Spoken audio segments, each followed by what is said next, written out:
It was just another late night at Central City Hospital, where Dr. Maya Richardson had spent the last 6 hours performing emergency brain surgery.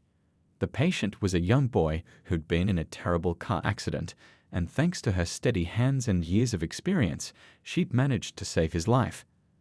As she walked through the quiet hospital corridors, several nurses and staff members smiled and waved. They all knew Dr. Richardson, not just as one of the country's top neurosurgeons, but as someone who never hesitated to help others.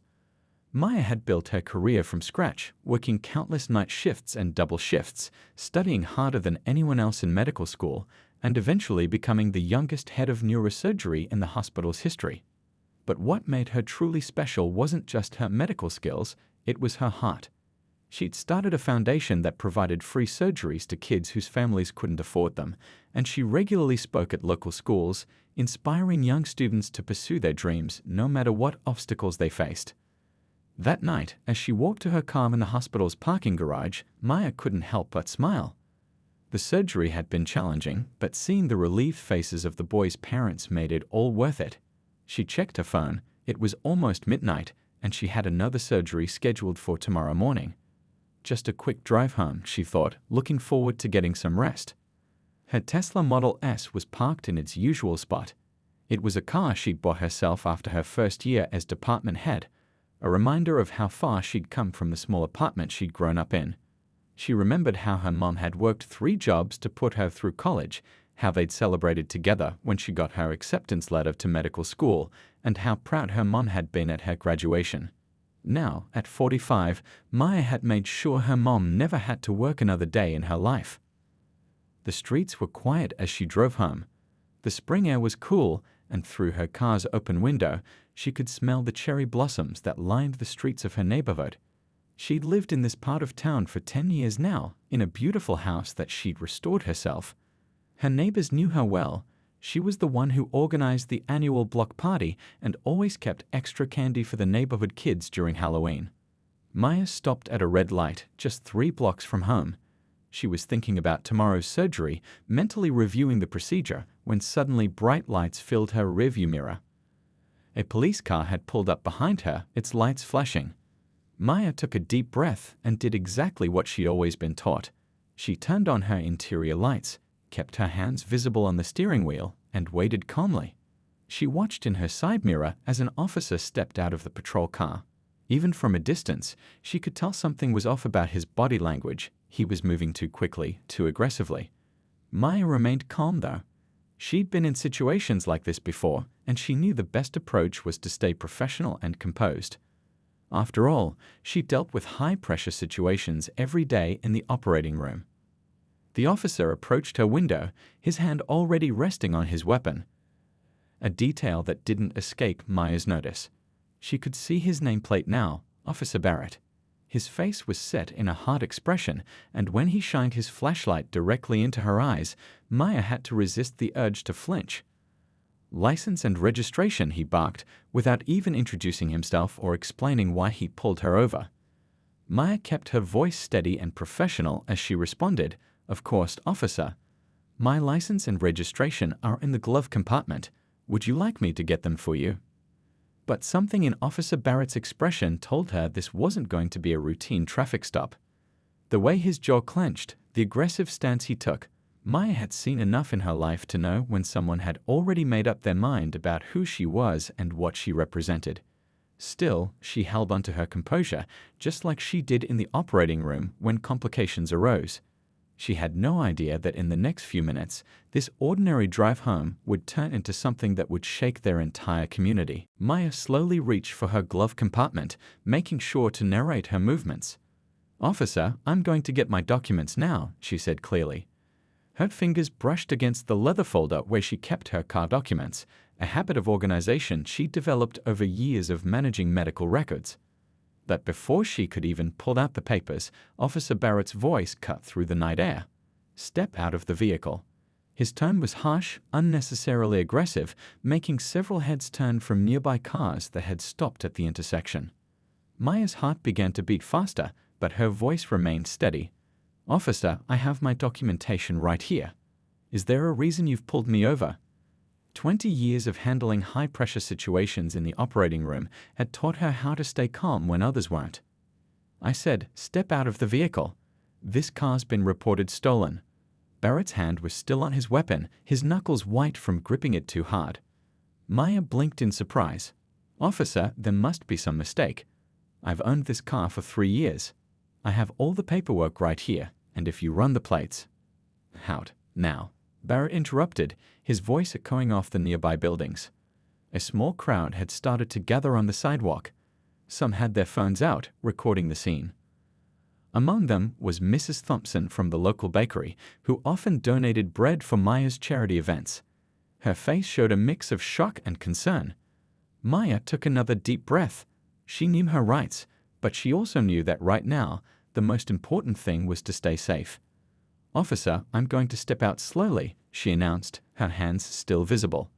"But I want to be clear that this is my vehicle, and I have proof of ownership."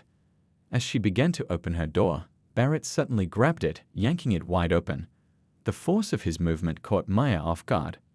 "I said out," he shouted, reaching for her arm. "Officer, please," Maya said firmly, maintaining her composure even as her heart raced. "There's no need for physical contact. I'm cooperating fully." She could see more phones being raised in the growing crowd. A city bus had stopped nearby, its passengers pressing against the windows to watch. That's when things escalated. Barrett grabbed Maya's arm roughly, trying to pull her from the car. "Stop resisting," he yelled, though Maya hadn't made any resistant movements at all. "I'm not resisting," Maya stated clearly, her voice carrying to the witnesses around them. "I'm a resident of this neighborhood. I'm Dr. Maya Richardson from Central City Hospital. You can verify my identity." "I don't care who you claim to be," Barrett snapped, his face red with unnecessary anger. "This vehicle matches the description of a stolen car, and you're coming out now." More cars had stopped, creating a small traffic jam. Maya could hear people talking, some calling out that they knew her, others dialing their phones. A young intern from her hospital had pulled up in his car and was now recording everything, his face a mask of disbelief. Through it all, Maya maintained her professional demeanor, even as Barrett's grip on her arm tightened. She'd faced difficult situations before, angry patients, grieving families, high-stakes surgeries, but this was different. This wasn't about her medical skills or her ability to handle a crisis. This was about something else entirely, something she'd dealt with before but had hoped was becoming less common in their community. "Officer," she tried one more time, her voice clear and controlled, "I understand you're doing your job, but there's been a mistake. If you just check my ID or run the plates." But Barrett wasn't listening. His face was set in a grimace of predetermined judgment, his body language aggressive and escalating. As Maya looked around at the growing crowd of witnesses, she realized this situation was about to become much more than a simple traffic stop. What happened in the next few minutes would send shockwaves through their entire community, but not in the way Officer Barrett expected. What happened next seemed to unfold in slow motion. Officer Barrett yanked Maya's arm with unnecessary force, causing her to hit her head against the car door frame. The crowd gasped collectively, and several voices called out in protest.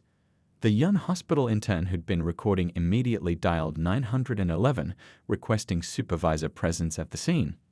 "I'm a doctor at Central City Hospital," Maya repeated loudly and clearly, making sure her voice carried to all the witnesses. "This is my vehicle. There are security cameras at the hospital parking garage that can prove I drove it to work this morning." Despite the throbbing pain in her head, she maintained her composure, speaking in the same calm tone she used to explain complicated procedures to nervous patients. Mrs. Thompson from the bakery stepped forward, her voice shaking with anger. "Officer, that's Dr. Richardson. She saved my grandson's life last year. She owns that car. I see her drive it to work every day." But Barrett seemed to be in a world of his own, immune to the voices of reason around him. He roughly handcuffed Maya, ignoring her wince of pain.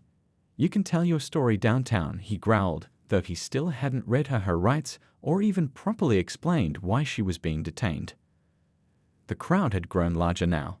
Among them was Mr. Lee, the local high school principal, who was already on the phone with the police chief, Maya had just last week given an inspiring career talk to his students about pursuing dreams in medicine. Two nurses who worked at Maya's hospital had also stopped, both recording and providing running commentary about who she was and her position at the hospital. "My hospital ID is in my purse," Maya said steadily, even as Barrett started pushing her toward his patrol car. "My medical license number is 47,591. You can call the hospital right now and verify my identity. Dr. Walker is the chief of staff. His number is in my phone." A police SUV pulled up with its lights flashing, and Lieutenant Chen stepped out. She quickly took in the scene, the growing crowd of angry witnesses, the professional woman in surgical scrubs being roughly handled, and Barrett's aggressive stance. Chen immediately recognized Dr. Richardson from the hospital board meetings she attended as the police department's community liaison. "Officer Barrett." Chen's voice cut through the chaos like a knife. "Stand down immediately." Barrett's head snapped up, his face showing a mix of confusion and defiance. "Lieutenant, this vehicle matches." "I said stand down." Chen interrupted, her voice carrying the full weight of her authority. She quickly approached Maya, taking in the growing bruise on her forehead where she hit the doorframe. "Dr. Richardson, are you all right?" "I'm fine, Lieutenant," Maya replied calmly, though she couldn't completely hide her relief at Chen's arrival. "Though I'd appreciate having these handcuffs removed, I have surgery scheduled for tomorrow morning, and I need my hands in good condition." Chen turned to Barrett, her expression hard. "Remove those cuffs. Now." When Barrett hesitated, she added, "That's an order, officer." As Barrett reluctantly moved to remove the handcuffs, Chen spoke into her radio, requesting immediate supervisor presence and medical assistance. The crowd had grown even larger, with many people still recording. Several were already posting the videos online, where they were quickly going viral. Dr. Walker, the hospital's chief of staff, pushed through the crowd. He'd been called by one of the nurses and had rushed over from his home nearby. "Maya, are you all right?" His presence added another layer of credibility to Maya's identity, not that any more proof was needed. Maya rubbed her wrists where the handcuffs had been too tight. Despite everything, she maintained her dignity and professionalism. "I'm okay," she assured everyone, though she couldn't help touching the sore spot on her forehead. "But I think we need to have a serious discussion about what just happened here." Lieutenant Chen was already on her phone, speaking rapidly to the police captain. Barrett stood to the side, his face now pale as he realized the magnitude of his mistake. More police cars were arriving, their lights casting blue and red shadows across the faces of the gathered crowd. What had started as a routine drive home had turned into something much bigger, a moment that would force their community to confront some uncomfortable truths and make real changes. Within minutes, the police captain arrived at the scene, his presence adding another layer of seriousness to the situation. Captain Rodriguez had worked hard over the years to build trust between the police department and the community. One look at the gathering crowd, the viral videos already spreading online, and Dr. Richardson's bruised forehead told him this was a critical moment for that trust. "Dr. Richardson," he said, approaching her with genuine concern. "I came as soon as I heard. Are you willing to tell me what happened here?" His tone was respectful and professional, a stark contrast to Barrett's earlier aggression. Maya straightened her surgical scrubs and spoke clearly, her voice carrying to the crowd that had fallen silent to listen. "I was driving home from an emergency surgery at the hospital. Officer Barrett pulled me over, claimed my car was stolen, and refused to check my documentation or run the plates.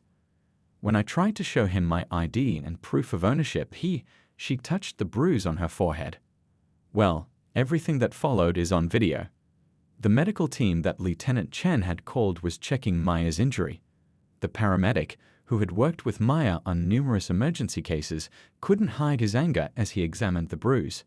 "Dr. Richardson, you should get this properly checked out. You might have a concussion." "I have surgery scheduled for tomorrow morning," Maya replied firmly. "A young patient is counting on me." Captain Rodriguez shook his head. "Dr. Richardson, please get checked out first. I promise we'll make sure your patient is taken care of." He turned to Dr. Walker, who nodded in agreement. "I'll call Dr. Patel," Dr. Walker said. "She can cover your surgery if needed.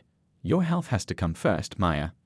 Meanwhile, Barrett stood to the side, his face a mix of defiance and growing fear as he watched his career crumbling around him. Lieutenant Chen was reviewing his body camera footage on a tablet, her expression growing darker with each passing moment. "Captain," Chen called out, her voice tight with controlled anger. "You need to see this." The system flagged a stolen vehicle alert, but it was for a different model, different color, different year. Officer Barrett didn't even run the plates before escalating the situation. The crowd murmured angrily. Mrs. Thompson from the bakery stepped forward again. "We've all seen this kind of thing before, but enough is enough. Dr. Richardson has done so much for this community.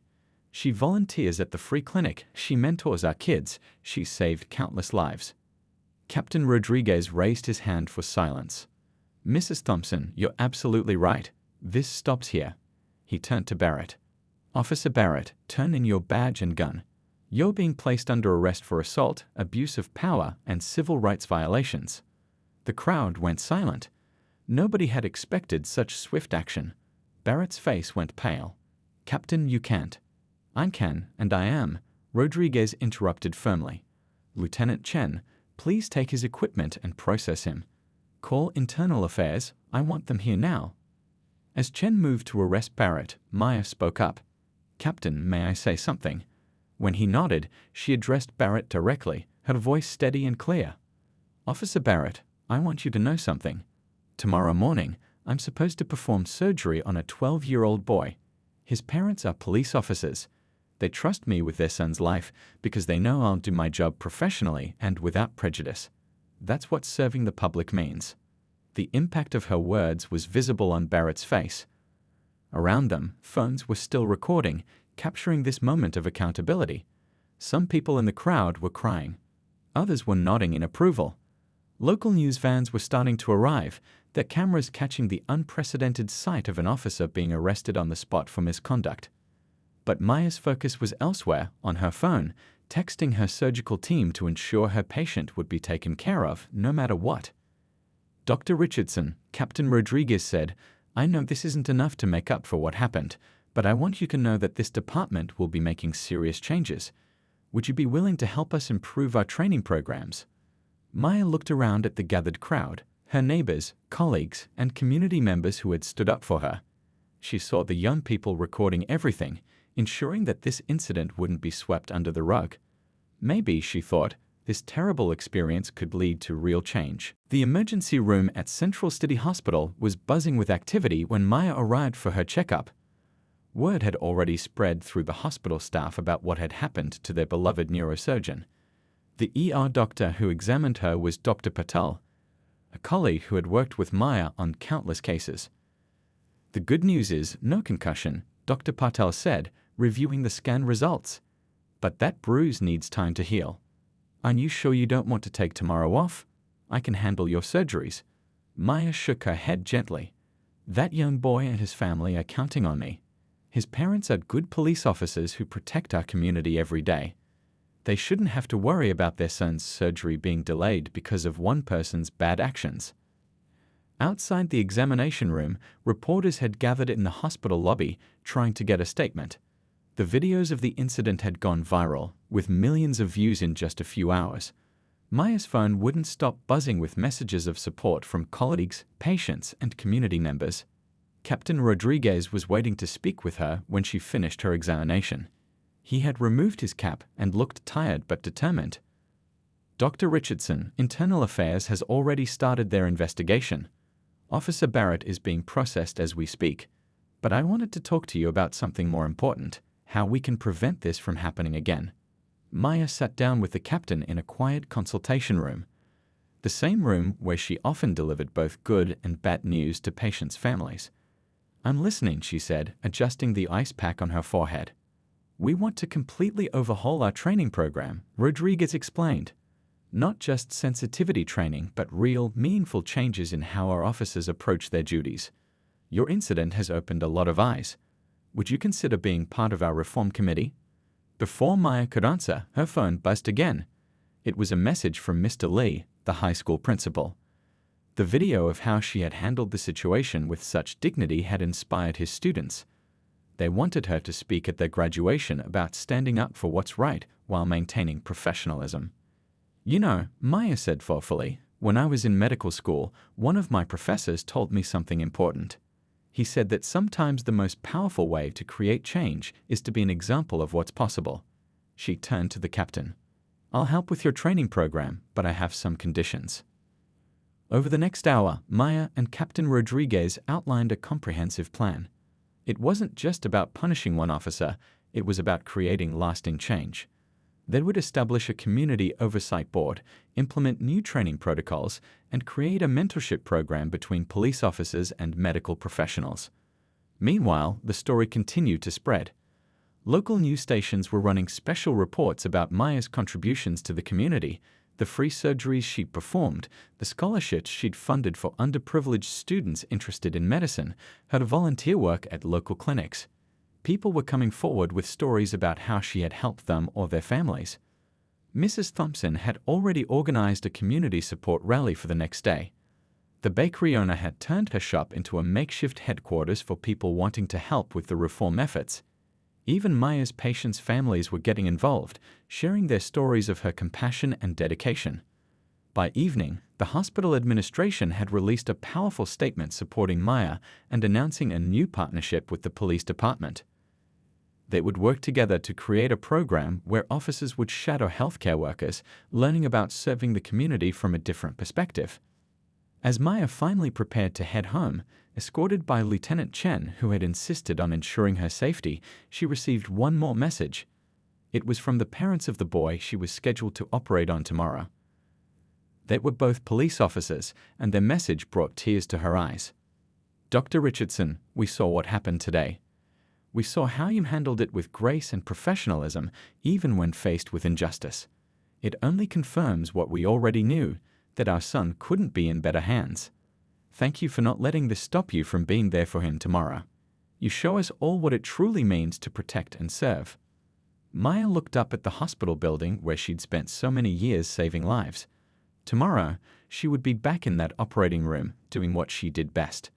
But now she had a new mission too, helping to heal not just individual patients, but the relationship between law enforcement and the community they served. The next morning dawned bright and clear. Maya arrived at the hospital early, as she always did before surgery. The bruise on her forehead had darkened, but her hands were steady as she reviewed her young patient's charts. The boy's parents, both police officers, were waiting to speak with her before the operation. "Dr. Richardson," the boy's mother began, her eyes filling with tears. "We saw everything that happened yesterday. We're so sorry." She was still in her uniform, having come straight from her night shift.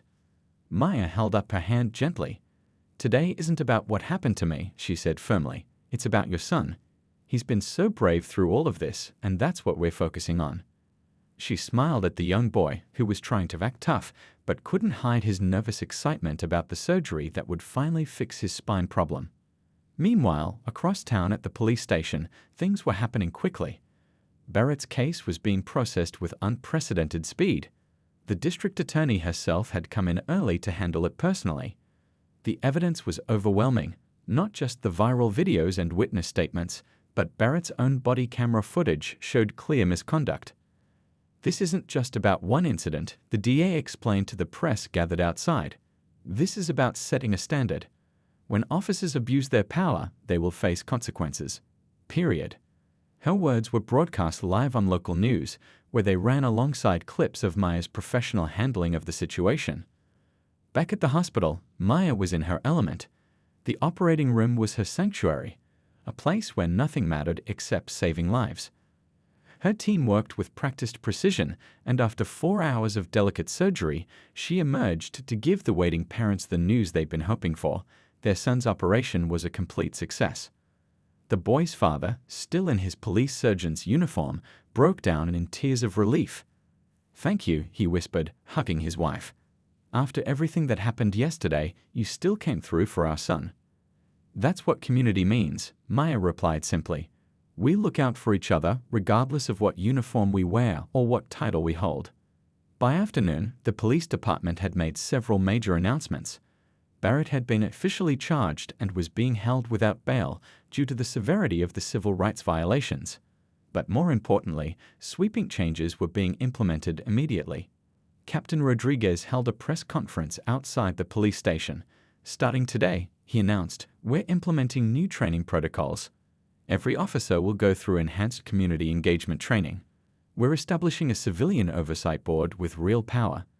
And we're proud to announce a new partnership with Central City Hospital. The cameras turned to Maya, who stood beside him in her surgical scrubs, having come straight from another successful operation. This partnership, she explained, will create understanding between our police officers and our medical professionals. Officers will shadow doctors, nurses, and other healthcare workers to see how we handle crisis situations. In turn, medical staff will better understand the challenges our police face. The crowd of reporters grew quiet as Maya continued. Yesterday showed us that one person's misconduct can shake a community. But it also showed us something more important, that when we stand together, when we demand accountability, and when we work for positive change, we can make our community stronger. Local community leaders had gathered to support the initiative. Mrs. Thompson was there with boxes of fresh pastries from her bakery. Mr. Lee brought a group of high school students who were interested in both law enforcement and medicine. Even patients whom Maya had treated over the years came to show their support. One elderly gentleman spoke up from the crowd. Dr. Richardson saved my wife's life last year, he said, his voice shaking with emotion. When I saw how she handled herself yesterday, how she stayed professional even when faced with injustice, I wasn't surprised. That's who she is. That's who we all should strive to be. The news cameras captured it all.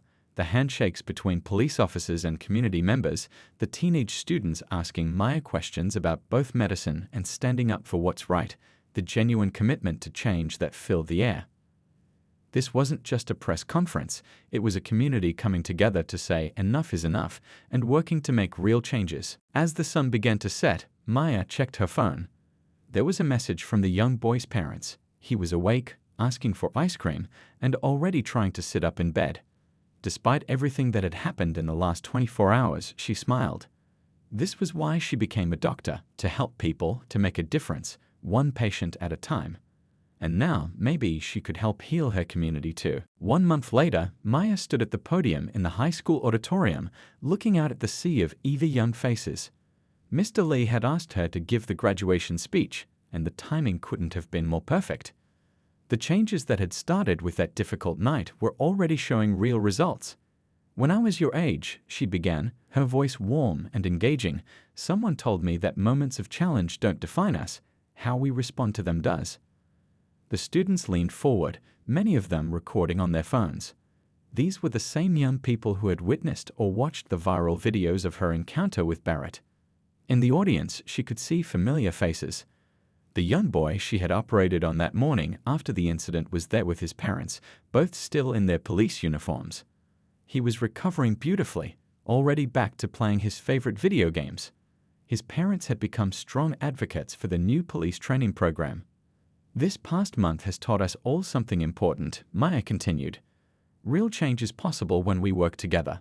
Since that night, our community has shown what can happen when we choose to turn a negative situation into positive action. She wasn't exaggerating. Barrett's trial had been swift, resulting in a conviction that sent a clear message about accountability. But more importantly, the changes in the police department had been dramatic and real. The new training program, where officers spent time shadowing healthcare workers, had already graduated its first class. Maya smiled at Lieutenant Chen, who sat in the audience. The lieutenant had been instrumental in implementing the changes, making sure they weren't just surface-level reforms, but real, meaningful improvements in how officers interacted with the community. Yesterday, Maya told the graduates, I watched something amazing happen in our emergency room. A young officer, fresh from our new training program, talked down an angry patient without ever reaching for his weapon. He used the de-escalation techniques he learned from our nurses. That patient is now getting the help he needs instead of sitting in a jail cell. The crowd murmured appreciatively.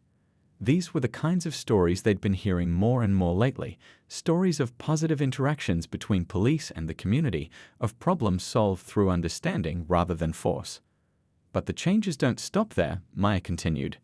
Remember Mrs. Thompson's bakery? It's now become a monthly meeting place where officers and community members sit down together, share coffee and pastries, and really talk to each other. Last week, I saw 2 rookie officers helping her teach local kids how to bake bread. The audience chuckled, many nodding in recognition. The Coffee with Cups program at the bakery had become so popular they had to expand it to twice a month.